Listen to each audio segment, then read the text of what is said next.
যেহেতু কুরবানি একেবারে আমাদের সন্নিকটে, সো এই কুরবানি নিয়ে আমাদের মধ্যে অনেক ধরনের প্রশ্ন রয়েছে। খুব বেশি যে প্রশ্নটি করা হয়েছে সেটি হচ্ছে জানতে চাওয়া হয়েছে 7 ভাগে কুরবানি করা যাবে কিনা।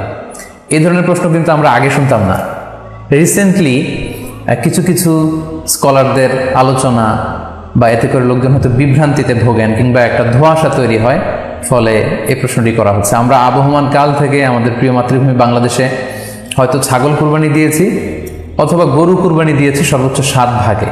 সো এটা আমাদের সবার কাছে জানা ছিল, এ নিয়ে আগে সংশয় ছিল না। ইদানিংকালে অনেকের মধ্যে এই বিষয়ে সংশয় জেগেছে। কেউ কেউ বলে থাকেন যে ভাগে যদি কুরবানি দেওয়া হয় 7 জনে মিলে গরুতে বা মহিষে বা উটে, এই ভাগে কুরবানি হবে না, এটা অনেকে বলে থাকেন। এই কথাটি আসলে ঠিক নয়। আপনি যদি ভাগে কুরবানি দিতে চান এটি জায়েজ আছে, এবং একটি উটে বা মহিষে বা গরুতে আপনি সর্বোচ্চ 7টি ভাগে কুরবানি দিতে পারবেন ইনশাআল্লাহ। এ ব্যাপারে সহিহ মুসলিমের একটি হাদিসকে আমরা এখানে উল্লেখ করতে চাই। সাইয়েদনা জাবের রাদিয়াল্লাহু তাআলা আনহু থেকে বর্ণিত, তিনি বলেন, ক্বালা হাজাজনা মা রাসূলিল্লাহি সাল্লাল্লাহু আলাইহি ওয়াসাল্লাম, আমরা আল্লাহর রাসূল সাল্লাল্লাহু আলাইহি ওয়াসাল্লামের সাথে হজ করেছি। ফানাহারনাল বাঈরা আন সাবআ, সেখানে আমরা উট কুরবানি দিয়েছি 7 জনের পক্ষ থেকে। ওয়াল বাকারাতা আন সাবআ, আর আমরা সেখানে গরু কুরবানি দিয়েছি 7 জনের পক্ষ থেকে। খুব সুস্পষ্ট, একটি উটে ওনারা 7 জন অংশগ্রহণ করতেন, একটি গরুতে 7 জন অংশগ্রহণ করতেন। তো এই হাদিসের আলোকে অনেকে বলে থাকেন যে এটি হজের সময়, সফরের সময়, কিন্তু মুকিম অবস্থায় 7 ভাগে দেয়া যায় না। আসলে এই কথাটিও ঠিক নয়, কারণ সুনানে আবু দাউদের আরেকটি হাদিসে এসেছে যেখানে আল্লাহ রাসূল সাল্লাল্লাহু আলাইহি ওয়াসাল্লাম সুস্পষ্ট বলেছেন, সেখানে হজ বা কোনো সফরের উল্লেখ নেই। সেটা হচ্ছে জেনারেল স্টেটমেন্ট, অর্থাৎ আল বাকারাতু আন সাবআ, গরুতে সর্বোচ্চ 7 অংশ দিয়ে কুরবানি দেয়া যায়।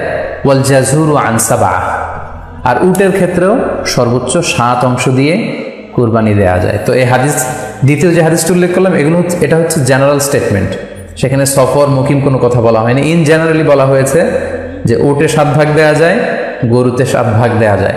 সো আমরা যারা ভাগে কুরবানি দিচ্ছি 7 জন মিলে একটি গরু, আপনারা নিঃসন্দেহে সানন্দ চিত্তে নিশ্চিন্তে কুরবানি দিতে পারেন। সহিহ হাদিসের আলোকে এটি সাব্যস্ত, এতে কোনো সমস্যা নেই ইনশাল্লাহ। তবে ভাগে কুরবানিতে কিংবা যৌথ কুরবানিতে কয়েকটি বিষয় আমাদেরকে খেয়াল রাখতে হবে। নাম্বার 1 হচ্ছে নিয়ত। আপনাদের ইন্টেনশনটা ক্লিয়ার হতে হবে। প্রত্যেকেরই যাতে একই ইন্টেনশন থাকে, সবারই যাতে ইন্টেনশন থাকে যে শুধুমাত্র আল্লাহ তাআলার সন্তুষ্টির জন্য আমরা এই কুরবানি দিচ্ছি। এখানে কয়েকজনের যদি ইন্টেনশন থাকে যে আল্লাহর সন্তুষ্টি, অন্যজনের যদি নিয়তে ঝামেলা থাকে, তাহলে কিন্তু কুরবানিটা প্রশ্নবিদ্ধ হয়ে যাচ্ছে। কারণ ইন্নামাল আমালু বিন্নিয়াত, ইয়ানি ইন্নামা সাওয়াবুল আমালি বিন্নিয়াত, সমস্ত কাজের প্রতিদান দেয়া হবে আপনার ইন্টেনশন বা নিয়তের উপর ভিত্তি করে। সো এজন্য যারা খুব বেশি মুখলেস, খুব বেশি মুত্তাকি, তারা অনেক সময় যৌথ কুরবানি দিতে চান না। তাদের সামর্থ্য না থাকলে ছোট একটা ছাগল দিয়ে তারা একাকি কুরবানি দিতে চান। এটা safe, he want to be in the safer side. কারণ যৌথ কুরবানি দিতে দিতে যে কার মনে কি চিন্তা, কার মনে কি নিয়ত, আমরা কিন্তু কিছু জানি না।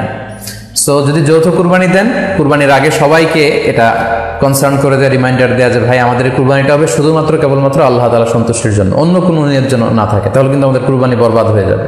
এটা হচ্ছে প্রথম কনসার্ন। 2 নম্বর কনসার্ন হচ্ছে হালাল উপার্জন দিয়ে কুরবানি হতে হবে। যৌথ কুরবানিতে কেউ কেউ যদি এমন থাকে যাদের উপার্জন হালাল না, সেই কুরবানি কিন্তু আল্লাহ তাআলার দরবারে কবুল হবে না।